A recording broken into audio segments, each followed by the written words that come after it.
Hello guys, मैं हूं Amit Siwan and in this video मैं आपसे बात करने वाला हूं हरियाणा HSSC की एक रिक्रूटमेंट 2019 की ये रिक्रूटमेंट है। ये LDC की रिक्रूटमेंट थी हरियाणा स्टाफ सिलेक्शन कमीशन के द्वारा 2019-11 कैटेगरी नंबर 26। उसके लिए डॉक्यूमेंट वेरिफिकेशन के लिए लेटर पब्लिश किया गया है। आप इस लेटर को डाउनलोड कर पाएंगे। URL गिवन होगा आपको डिस्क्रिप्शन बॉक्स में।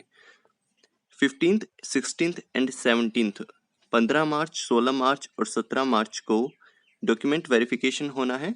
कुछ रोल नंबर गिवन होंगे और ये वेरिफिकेशन प्लेस ऑफ स्क्रूटनी ताऊ देवीलाल स्टेडियम सेक्टर 3 पंचकुला में होगा। ये रिक्रूटमेंट UHBVNL के लिए है, उत्तर हरियाणा बिजली वितरण निगम LDC। If this video is helpful to you, please press the like button and also subscribe this channel for further information.